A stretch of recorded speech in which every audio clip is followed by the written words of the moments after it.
what is so legendary about this game? First thing is that it is one of the first 3D platformer ever made. Of course, there were many before, but still it is one of the first to produce its own original formula, not only copying others, which it is a huge struggle for the first games because there is basically no right formula what to do, right? Like do this, move camera like this. They have to experiment based on their own tries. By the way, as you just saw, if you wait several time at the main menu, usually in this PlayStation game you get the demo mode. No, the demo mode, what is even purpose of demo mode? On the first glance you will probably think this is just a random thing to put it.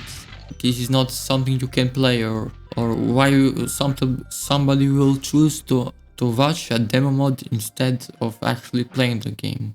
And the reason, at least in my opinion, the reason is that there is no a clear reason. It's probably put there as some kind of experiment, or it's just in some case. For example, you cannot play as a kid. You cannot play.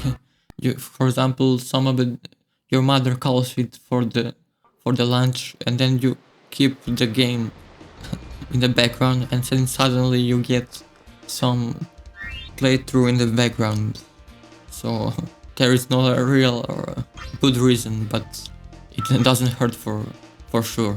Now, as you can see, there is a creating save file, and this is practice, of course. Even in modern games there are 3 save slots in case you want to have multiple playthroughs of the same game, and that is of course very important. And now there is intro cutscene, and of course you never want to go too depth in the cutscenes, and this is where Spyro done it solid, because there is no little, like some, if you know some games, they give you some most depth background story you've ever seen, even compared to the movies. This is just some silly background to introduce to the story without overwhelming you with information, or you can probably skip if you want, but and you have to consider not everybody knows English, and then the story should not be some determinal factor of the quality of the game. It should be some like a cherry on the top, not like something which is must have. And of course, now when you get spawned here, I described in a previous video where I play Crash 2 how players usually learn how to move. And of course, when they learn how to move, they will go forward, and when they go forward, they will get this little cutscene of the dragon, which says 10 dragons in the artisan world, then find the balloonist. He'll transport you to the next world. What about nasty Newark? I'm going after him. Find dragons first. That's all I can tell you. it says you to find the dragons. But of course, as I said, not everybody knows English, but that is not a huge problem, because it is very obvious that you need to grab all the dragons, because you get the flashy effect. Like usually when you want to force player to do something, you just give them satisfying effect, like dragons appearing, or put the obstacle on some hard place so they actually want to reach that obstacle. Now after that, they will probably, if they figure out how to jump, they will jump on the ground here, and it is not very clear what to do in this game. It's not like there is a dragon here and just get the dragon. There is no real dragon in the side, and that is very interesting, because for example they will try to find this dragon, and this will be the second dragon they find. Where's Nasty Nork? I'll torch him. when they grab a dragon, they will probably try to find more dragons, but there are multiple gems here. Yes, they are very satisfying to collect gems as well, and that is one of the reasons to collect the gems as well. And obvious gems are considered valuable in the real life, and that is a reason more to collect gems here. Of course, there are some obstacles they not reach without having a knowledge of the moveset. Of course, I know the moveset. You press X 2 times, you glide like this, but this is not something they will know what to do immediately. You have the game design should teach him how to do this. That is the rule. Never think the player will have same kind of knowledge as you, the developer. Never assume they will know what you know. So considering all that, maybe there are multiple things they can learn. For example, they can learn they can flame, headbash, even glide by themselves. But they will, as main goal, try to find more dragons, as long as they understand how to do. And it is worth to mention that this is very unique looking asset, or whatever you want to call it, and they're trying to, it's like the passage to the different dimension, and very intriguing, and that is the reason they will actually go here. For example, if the way to reach next level is to go this and then go to the long path of doing some obstacles, they will never reach the new level. You have to be obvious what for play to do, and you get some cool animations. And the important thing to mention is that this animation is for the purpose of changing level, but that pause in between levels, it is necessary, especially with considering the low standards of quality back then, and they have to put something intriguing to not feel you're waiting, but to feel like something interesting is actually happening. For that reason, there is no reason, and after that they will get to the next level. So to this level, in this level there are multiple new things, like enemies which can actually hurt you, and nobody really explains you how to beat the enemies. Of course, there are some dragons which explains it to you, but nobody knows English or whatever language the Spyro is set. So you must make it obvious to know how to beat the enemy. And in the case of the dragon, of course, they will eventually learn about fire by random mashing buttons, and of course they try to kill this goat with the fire. It's very logical what to do, and this game encourages the exploration. For that reason, there are multiple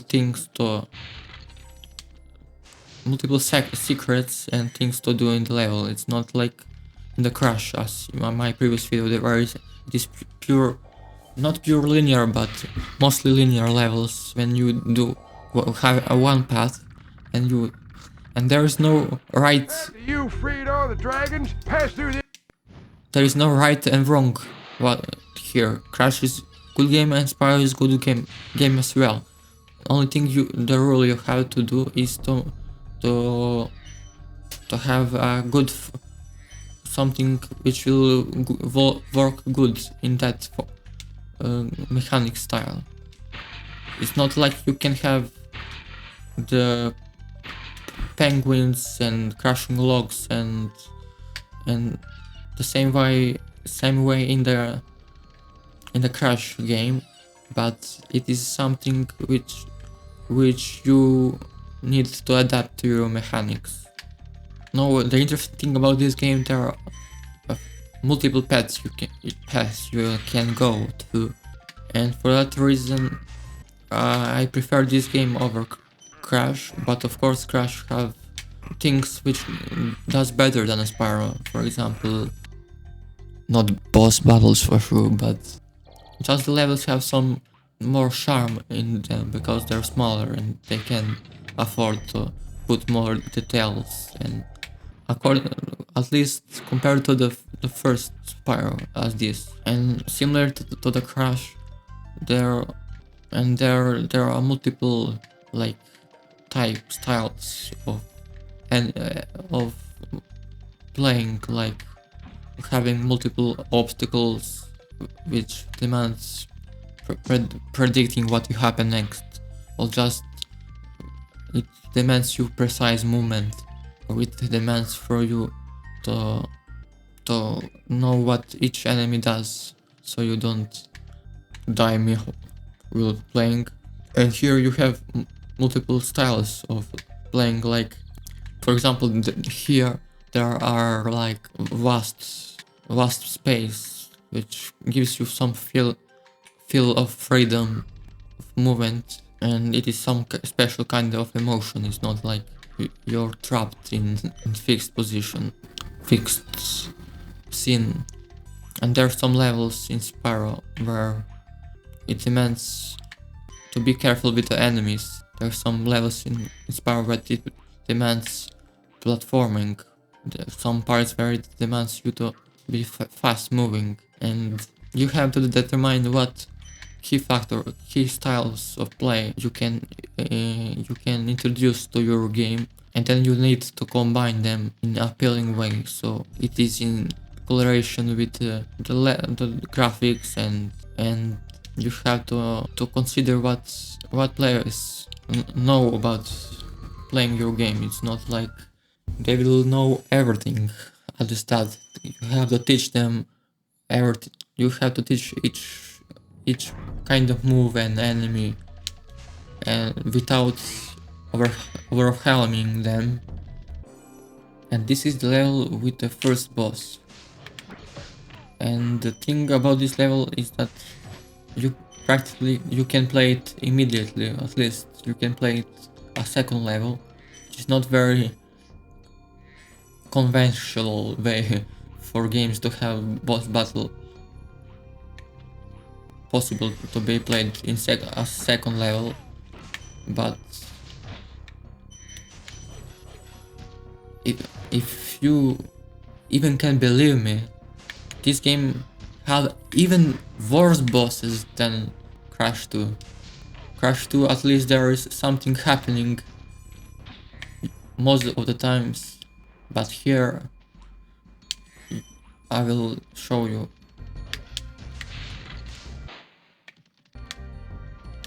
You see, this is the boss.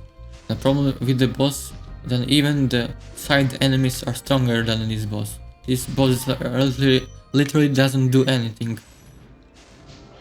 And these side enemies are stronger than the boss. I'm not even sure if the boss can damage you. Yes, it can, but still. And that's practically the boss here. I have no words how to describe the quality of this boss, but it's something for sure. By the way, in the Spyro, in this version in particular, there are multiple types of collectibles. There are gems. Gems are scattered through the world, and this kind of game where there are collectibles scattered across the world are called collectathons.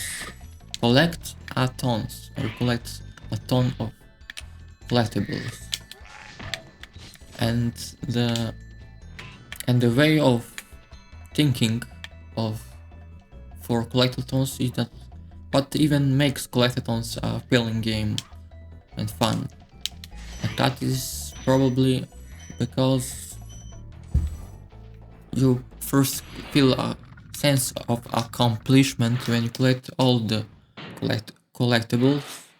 Second, the collectibles forces you, but makes player more likely to explore new things when they're trying to collect as many gems as possible. And those gems are one of the requirements of proceeding. It's not like they're just random things put there to collect, but you cannot proceed to the next realm without collecting enough of the gems. And second type of the collectibles are the eggs, and the eggs are usually collected by destroying a special kind of enemies. I forgot what is their name, but there are some little creepy guys which runs from you. I'll try to find them in this level. I'll show you after. And the goal of collecting eggs is first that you have something optional to do, because collecting eggs is usually requiring good platformer skills, and collecting egg is also conditions for passing to the next realms, and that is just packed in that way. You have to think. You cannot simply ignore every collectible and go to the end, because what is the aiming point of the game if you skip everything? You have to have some satisfaction from the collecting, not only to have desire to get to the next level. And then the third collectibles, as you probably find out by now, are the dragons. Now, battle dragons, they're like the main goal of the game, and they're put in the hardest. Not every. Some dragons are put in the path. Basically, dragons are put on the main path you need to do. Like they're put in each key point of the level. So if you want to explore the majority of level, you just be sure you collect all of the dragons. You can check if you miss some of the dragons. If you miss some of the dragons, that means you practically didn't explore the level and you have something to think about. And of course the dragons are conditions for passing as well. And that the man dressed in the blue, which this dragon speaks about, is that creepy guy I was talking about. Here you can see him here. But I'm not sure is this the right path. Maybe. No, I think we need to glide like this. You see, this game has some unique gliding segments like puzzles. For example, you see this region, but you have no clear way of reaching that way.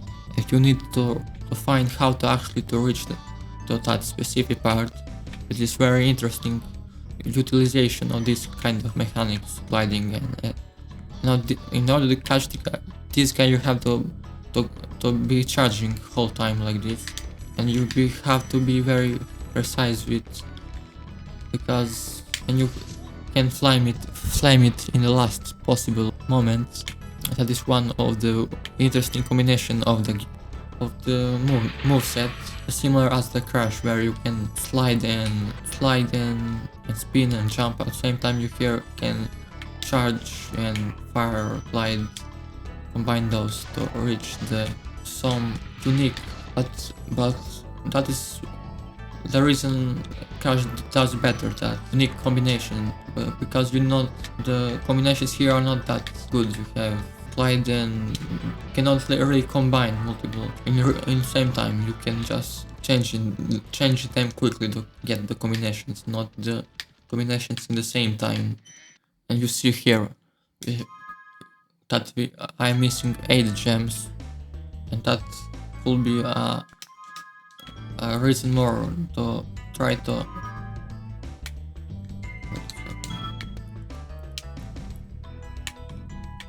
this reason more for me to try to find those 8 gems. I'll now try to find them. By the way, fun fact, this is the only level in this game you can actually collide with the background. It's hard to reach that, so I cannot show you.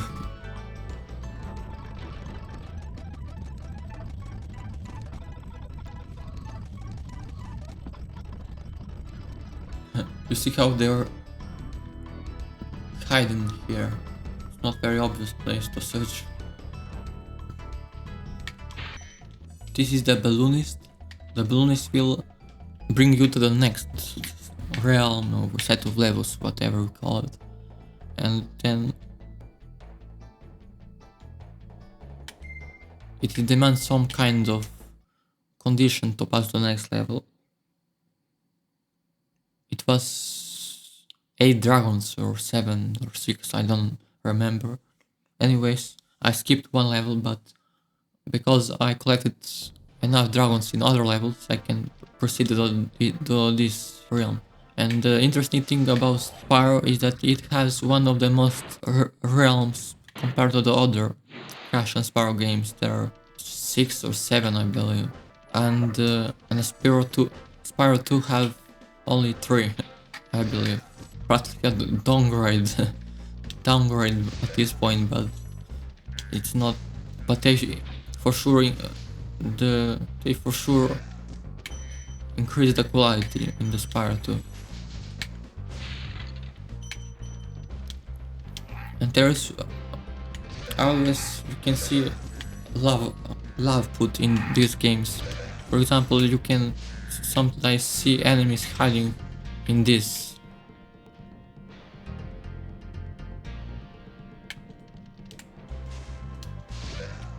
In this tent, you can, for example, see how there are unique enemies here, like this guy tried to hit you with cannon and it moves to the cannon in order to hit you. It's not like simple enemies, but there are some unique even for the first game. And on top of that, I believe you can even use cannon by on your own.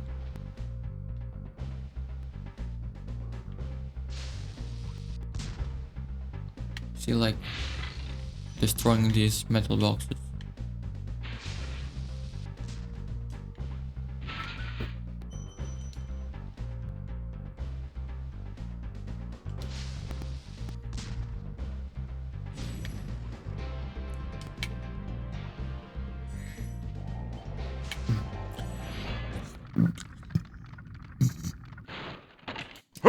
And the games should be made according to the, not what you think the mechanics should be, but you should consider what the actual player will think when doing that.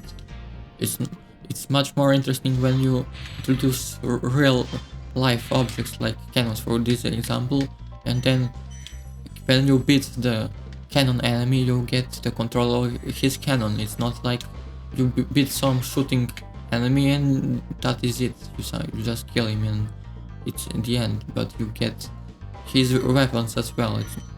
It's much more intriguing that way. Try to reuse what is in the level, try to combine it in unique ways. By the way, you're not forced to collect each collectible in this game, but of course if you do so, you get the secret level. And I believe the best way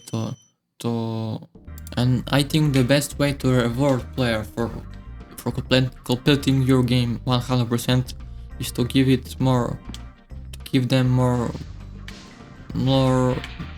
levels, more things to do. It's not like they unlock some content art or you say well done, you beat it 100%, that is the worst thing to do, but you actually give them good reason to actually play, to complete the game 100%. And that is the case in each Spyro game, they give you extra things to do. And you see how they use different kinds of combinations with the enemies. For example, there is this bird which close you, there is this big dude which tries to hit you with a bird. and it is only destroyable by fire attack. Some enemies are destroyed only by using charge attack. Well, some enemies can shoot you from large distance, some enemies can jump, some enemies can shoot, some enemies are fast, some are fixed in the point. There are many combinations they can do. Some enemies can interact with the environment, like some electric dudes which, for example, make timed obstacles, or some wizards which move things around them. Spyro have a very unique set of the enemies, and that is obvious thing Spyro had to do, because that is practically only thing which can make it good at this point. But in Spyro 2 and the 3 there are like a wide variety of mini games, but usually those mini games are not that fun to play, at least personally, most of them. But I prefer gliding and exploring, but still it is better than being 100% pure platforming as in Spyro. It gets repetitive over time, especially considering the huge amount of the levels. Look at these boxes. I will not only talk about mechanics, but you have really to consider the graphics in the Spyro. You see how to gem on this box is actually reflecting. Of course, this is simple math, but still it's simple but unique touch to have. It gives it special kind of feeling. By the way, this is a box which gets activated when you flame it or hit it with the charge move, and it demands you to fire and the jump to collect the gem, and that is one more reason to make the player better at controlling the game. Besides, because what is even reason of putting those instead of regular gems? Spyro 2 and the Spyro 2, I think they do not have such kind of the collectibles, and probably the reason they removed is they're just wasting the time of the player, and that is one of the rules in the game design, is do not waste players' time for stupid things like having to hit each collectible before it collected him. There is just something satisfying about collecting the gems over the world. Hard to explain. It's opposite of stressful, it's calming. And Spyro is famous for its gliding sections. This is one of them. You have to do this, and then you usually have a greater value gems at the end. Of course, they're combine even more obstacles into one. In this case, there is a locked chest which needs a key to be unlocked, and the key is usually hidden, and even this island is hidden. That is like the main optional goal in the level, to find that key. And I already told you in the previous video about the Crash Bandicoot, how it's very good utilize the optional paths, like collect all boxes or whatever it requires it for optional gems, beat the game in a certain time, and etc. You will usually see the key and the dragon here, and you will think that it's very obvious what to do. You just glide here and collect the dragon. But if you try to glide, this happens. You see, there is not enough distance to glide, and the real way to reach that spot is to reach here first, some way, I don't know. I will try now, and then you glide.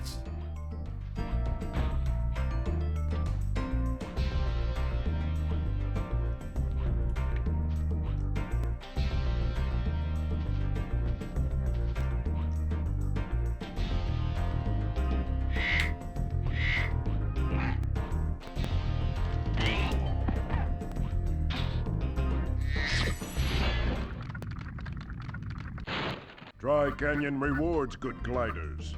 You are a good glider. I was born to glide. So we need to glide from here to here. You see how this level is built around the gliding. And the thing you need to do is to glide from here to here. And that is not very obvious thing to do.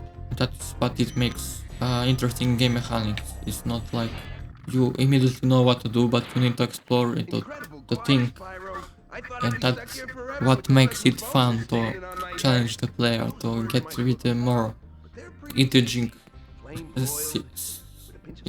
solutions to the problems. And finally we can reach the distance island over here, because now we have key, we can unlock the chest.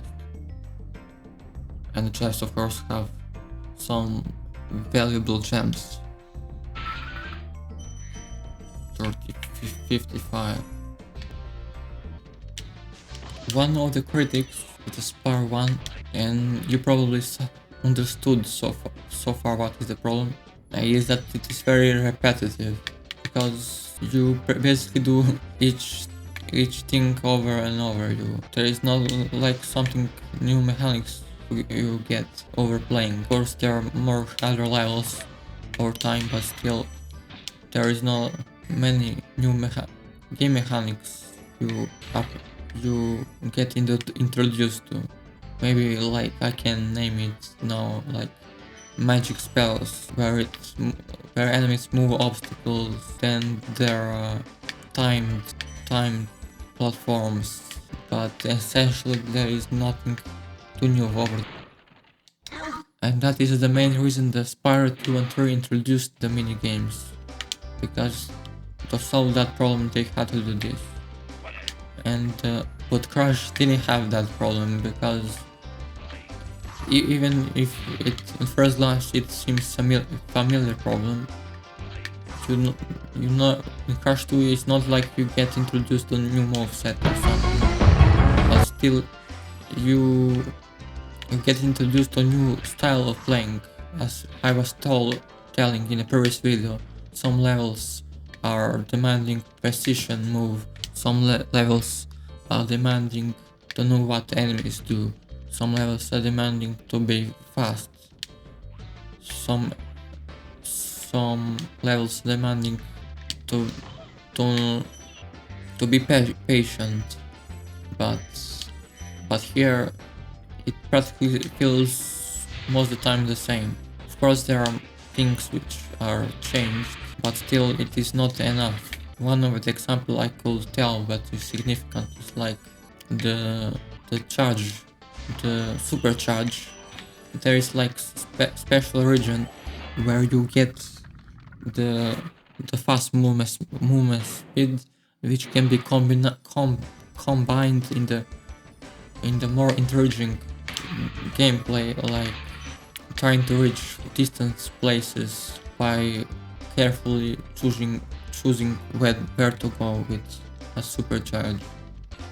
But sure, overall Spyro kind of game, for the reason Spyro have some such moveset, it gives it possibility to have some unique kind of platforming, unlike the Scratch where you have to have fixed linear levels most of the times. And that is the reason I said you cannot really say Crash or Spyro is the better. They have their own strengths and weaknesses, of course. Yes, and one of the problems is that the levels are too small. And Spyro 2 is much better. The presentations of the level is much better. They have their unique style, like I don't know where, I forgot the Spyro 2 levels. Diamond Mines or the Ancient China or something, I don't know. But in Spyro 1 looks, there is some kind of style, but still there are no characters in the levels. In Spyro 2 there are characters and NPCs which can tell you not what to do, but usually enriches the gameplay. by providing it with the story. And not only story by giving you the text or something, but in Spyro 2 you even have the animations to as an introduction to the levels. And here you just do stuff. That is literally what you do in the Spyro 1. Do random stuff in random levels. Here's the super charge I was talking about. You see, when you charge, you get like super fast and you can destroy things. You can die faster as well. Yes, this is the chest you should have. I have been destroyed. I will get back. Mow. Mow. This is the wizard which controls the... It's very funny. They really have a unique enemies in this game. See, like this wizard is moving this rock, but when you get close to him, he runs from you. But if you get a little bit further from him, he starts to laugh to you.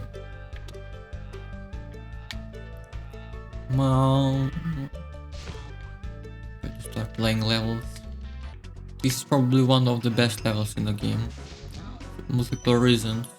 It has that most interesting kind of explorations where there are many hidden platforms you must reach. For example, if you see this and you don't know how to actually reach to that place, and then you know what you need to do something, but you don't know how.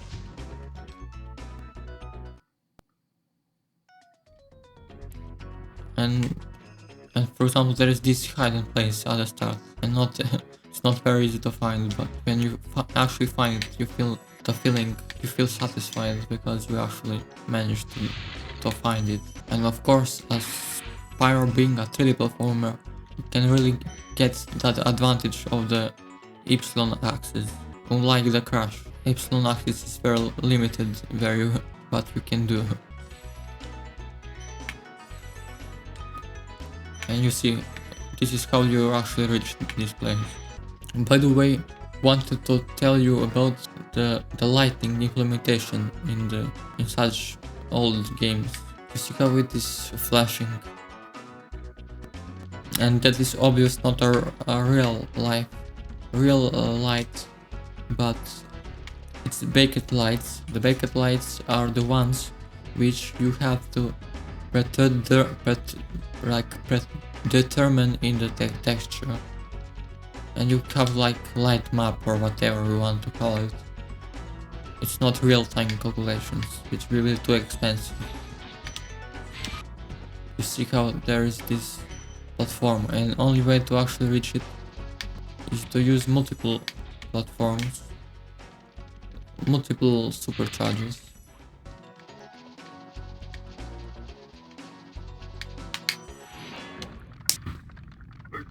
Thank you for listening.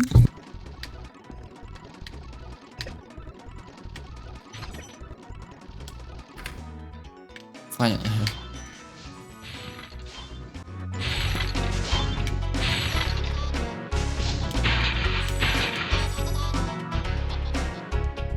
This game makes na sound, and you can spot him with the sound.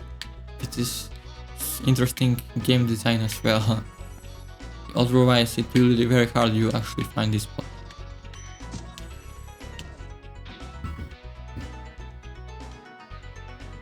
And notice how there is a cool little egg animation.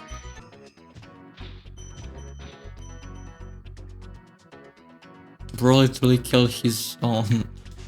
And that is always present in the Spyro one, where there are enemies which have unique AI or behavior or whatever, which is not like enemy, but it does funny stuff like cannoneers and these guys which kills your enemies when they are fighting between each other. And I find that very interesting thing to do, to have in the game. Don't think in the terms of mechanics, like This is Spyro and it glides here. Don't think in the terms of what the player will think, how they will feel.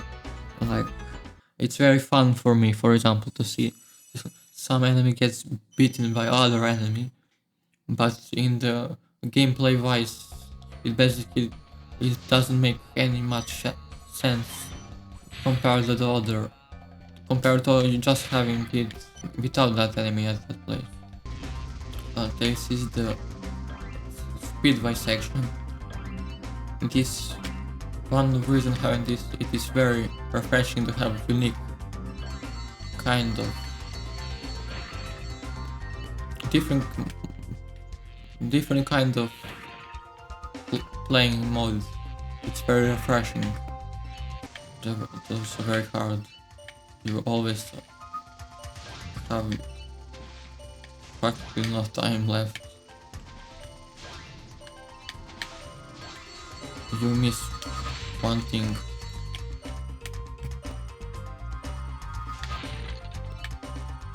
You will lose the possibility to complete.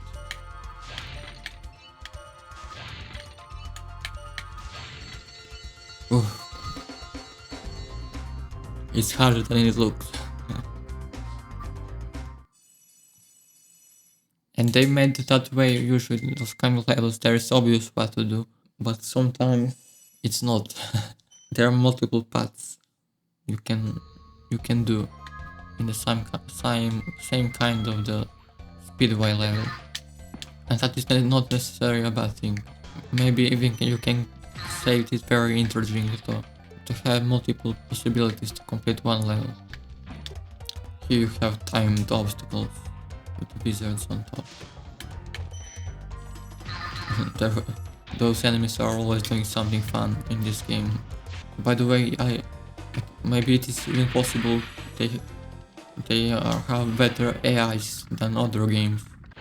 I'm not sure. And you have now the time to not hit the wall when gliding.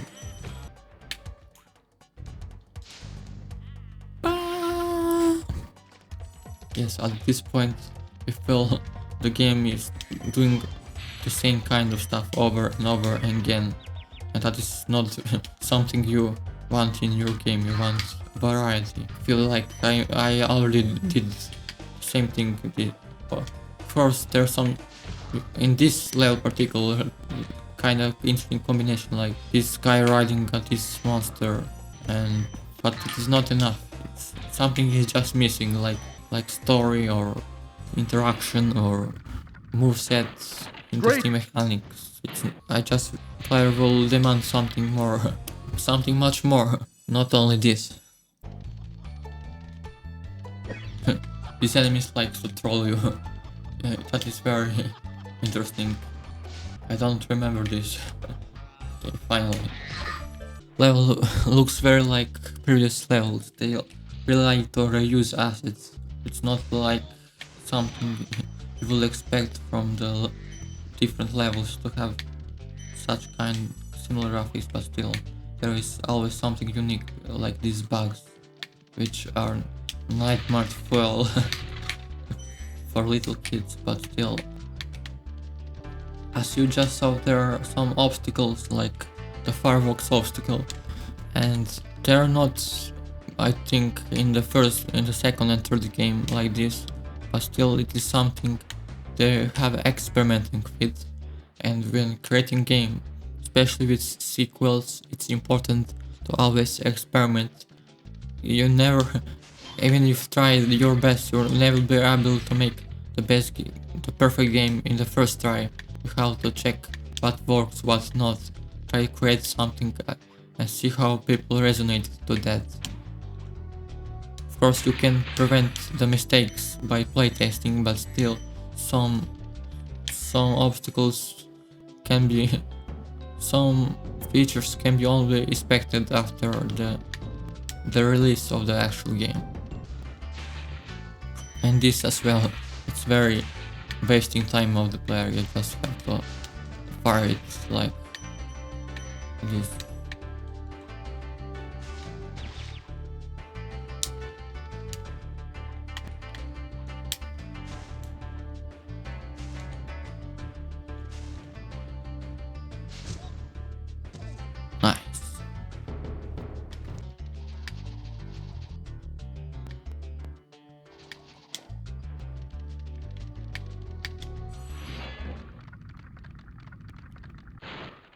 Try combining supercharge with jumping and gliding, and really explore the high caves. Bro, what the? I just did that.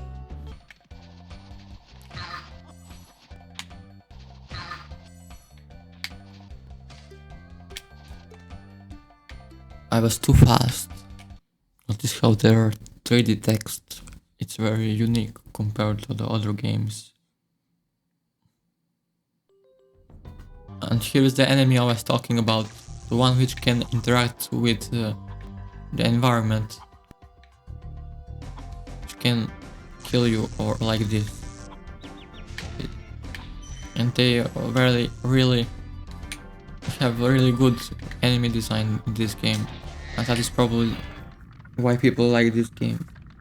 By the way, the health of the Spyro is indicated by sparks, this firefly next to it, yellow color now, but it changes the color each time you get hit, from yellow to blue to green, then you lose the sparks. And you also, when you have any color sparks, you collect the gems which are nearby. You see. Also, to replenish your health, you have to kill these slitters. I don't know what they're called, but they're in literally in each level, in some different kind of form. Like in this is chicken. You destroy chicken, you get a butterfly, and Sparks eats the butterfly when it loses the health.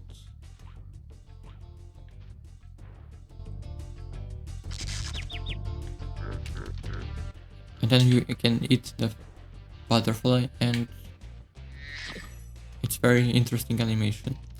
And I keep repeating your interesting things because, as I said, the game is not just about mechanics, it's about how player feels. You see, this guy can shoot chickens, not about trying to kill you. You saw how that enemy didn't saw me. He can move. And this enemy, you have to kill him quick, or try to avoid his attacks. There is always some unique kind of interaction for each enemy, even if they share abilities like being immune to fire or whatever. There is always something which make them, you have to actually think how to beat them, not only your mindlessly rush. By the way, check the first video I made on the Crash Bandicoot. The video's much lower quality than this video, but it's a good thing because I always trying to increase quality to my video in each way possible, including voice and tips quality and consistency in my speech. And by the way, I'm not fluent in English, at least when talking real time, that is the main reason I actually created this channel, to become good at speaking English. And of course, as I played these games a lot in my childhood, I know what to do in the details, so I can quickly go through the whole game and explain what is important. For example, here it's important to be patient and kill these guys first, and then kill those other enemies last. And that is very good game design yet again, this game. And despite being probably one of the first games that team made, at least 3D platformer they made, I'm not sure, I don't know what I'm speaking, but you get the point. It's very good for their first game. Good job, Spyro. One day you'll be able to tell all the dragons about your amazing adventure. Have invisibility, like some invisibility frames after you get hit, because you don't want to be insta-kill. See how you cannot collect gems now easily without the sparks. That is the reason more to be sure you're not damaged that easily. But it's not like something that's important to the mechanics, but still it's something very thoughtful to put in. You see how you can actually charge this, and that will be much faster to get way to get the gem instead of firing it, but you lost the spark. And also if you see how there's a chain reaction between that is what makes this game special and magic, how it's very careful what it does about interesting mechanics and interactions between all things, and usually that is what separates the game which have love put in it and the game which is made pure for money. By the way, people usually tend to say they treat especially in the game business, they treat the games just as their job, not like something to actually think about across the day. When shift is over, then it's end day, there is nothing else to do. But still, I believe that is wrong kind of thinking, not only for game development but for each kind of job. Many times I heard people how they're complaining about their job and their boss, but still it's on yours is to give your best, and if they're not paying you enough, try to find another job, but that is not a reason to not give all of yourself. Even if your boss gets profitable based on your hard work, you can just leave after. It's of course there will profit on the short term, but it's yours who will be victorious at the end, because you're the people which actually put effort and sacrificed for the customers, and that is what people who and that is the law. The more you sacrifice, the more you get, and the same thing is for the games, because the more love put and such small details which not will affect the earning of profit of the game, but it will make sure you create better games and will make you better at your job, and will make you have a better opportunities. And second, there is always somebody which will notice that and which will appreciate that you actually put that in the game. At this point, the game is so repetitive. I'm not even thinking what I'm doing. I just go randomly collect random gems and do random stuff. There's a lot of good things in this game, but this is where this game is not considered good, very good, especially compared to all the Spyro games. For example, in Spyro 2 and 3 there are more interesting puzzles and game modes.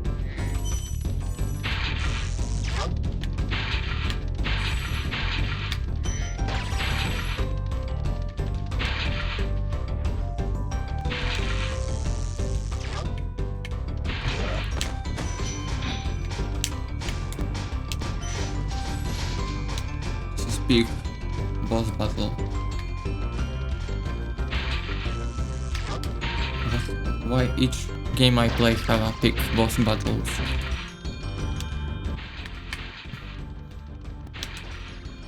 You can forget the boss exists in these boss battles. And he just dies from cringe, probably, because he's so bad of boss, he dies from cringe. Probably. The game is very generous for the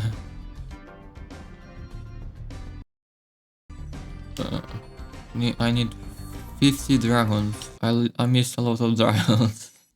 Try to speedrun dragons now. This level is one of the interesting levels as well.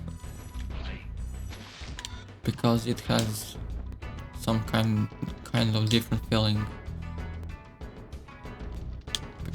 Mainly because of weird enemies.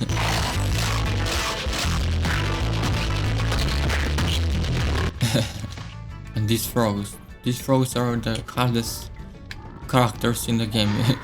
They're more hard than the actual bosses in the game. Because you just barely can try to avoid them. And there is this guy running from the hog, and this guy is like staying in line to be hit with charge.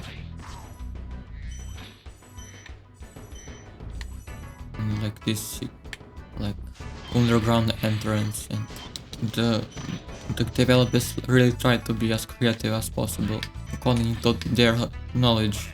And probably I think the same developers have worked, at least the most of them have worked on a second game, and that is what actually made the other games so good, the experience they got from developing this game.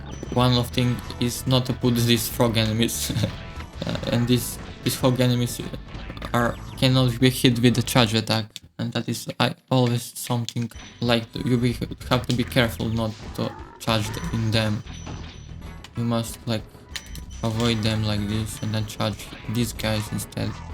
And this game is starting to make me use my brain, not only to mindlessly charge towards gems and enemies, as I done for previous levels. And that is why this level is a little bit more interesting.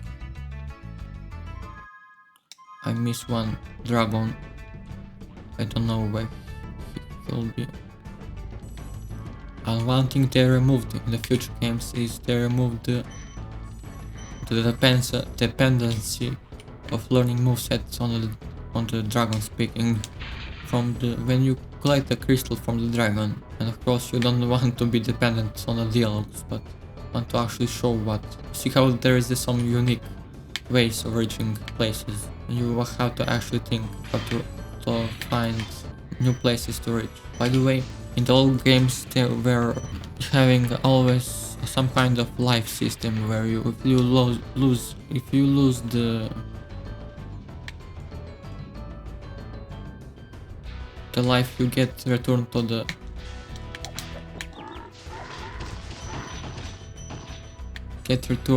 the previous save, and which is usually not something modern players want to have in the game. By the way, I'm in the hardest part of the game, where having 0 health points, and here is the dragon. I'm scared.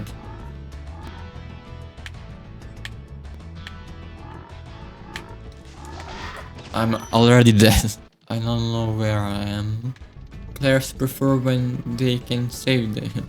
Nobody wants to lose so much amount of progress after losing, and that is the case for me as well. I don't like when I have to play the same things I have been playing. Want to learn new mechanics and stuff, not to play same things, because I'll make a slight mistake in other parts. Now I have all hit points, I can survive, hopefully. I managed. And the game broke. Okay, thankfully it unstuck. And the game was scared from that part. I need 10 more dragons. For now I think it's best to return the previous levels, because I missed a lot of easy dragons there. By the way, one of the complaints for this game is that the music really doesn't fit to the levels they're actually in, but they fixed that in the older games. You see, like, this music here is some...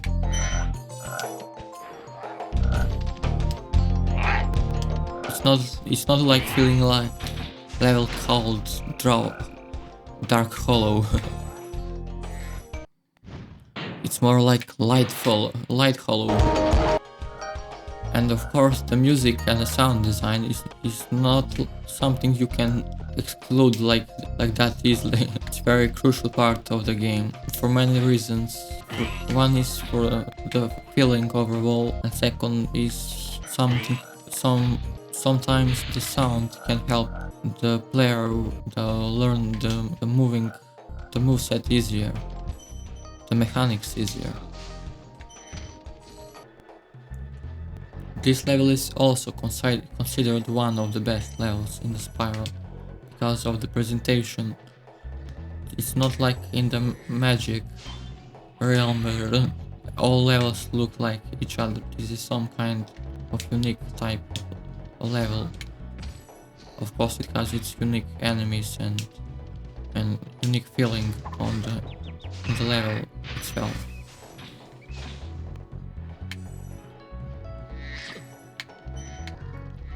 Fun fact, there are gems which can be obtained by firing this or charging on them, which is very hard to find if you don't know what to do. That is probably this kind of mechanics didn't remain in the next two games. And this is one of the most unique enemies, because the only way to kill it is to push it over the ledge, because it is unique. It is immune to both fire and charge attack, but it can be. But you saw that how it gets kill me just by existing. By the way, these bats are like those which gets you butterflies. I don't know what in which case it appears. Looks, it appears when you got hit only. No, when you kill enemy they appear. Maybe when something happens. Again, you see how they're making the mechanics very unique. Maybe too unique. Yeah. They even place the gems to lead you where you have to platform.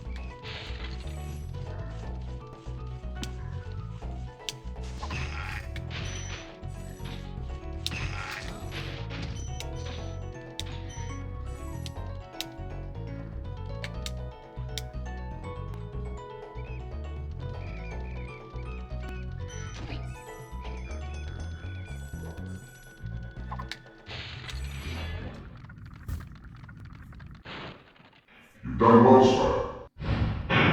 And 50 dragons.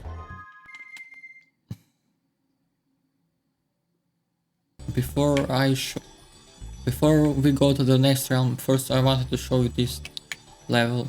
It's one of the most unique levels in the game, for good reason, because not only it has own unique style of playing and enemies, but it has very good utilization of the supercharge mechanic.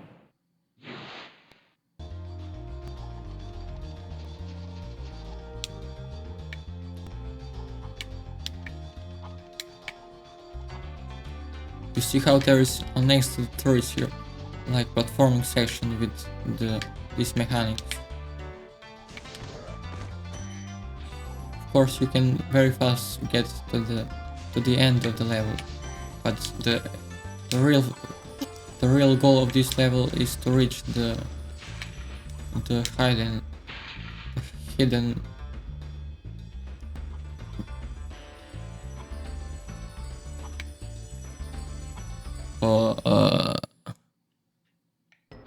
how there is up there like shining of the crystals.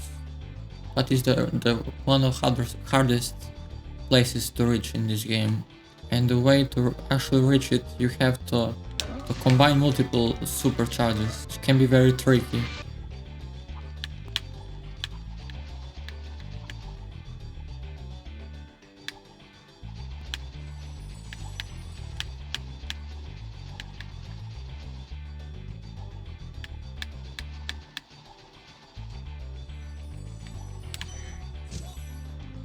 You see how this red guy actually shows us the correct path to do. Again, as expected, this level also have a unique type of enemies. For example, this one which gets converted by this cannon over there, and can convert these enemies so they can get vulnerable to attacks or not.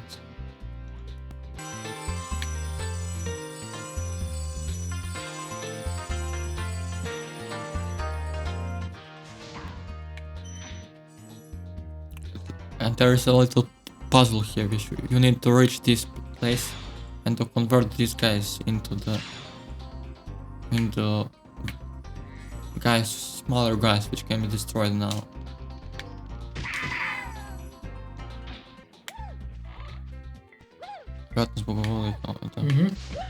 You see, there is some kind of time puzzle. You need to hit multiple of these guys, which can convert it in this clock.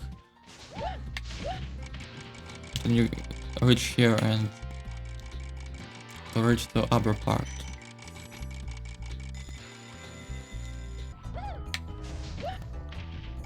And again, Spyro tries to have unique mechanics in each level. Not in each level, but in the most of the levels.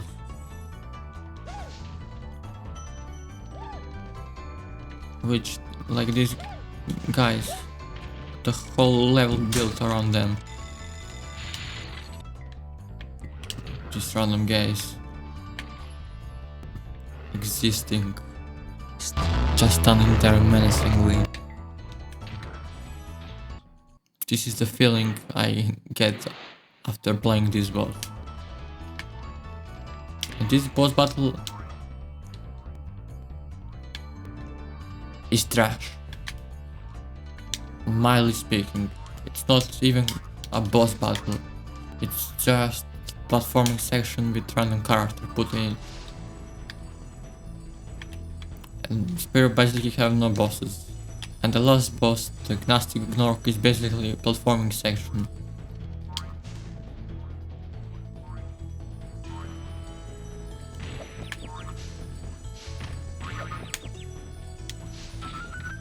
And that's that. GG easy.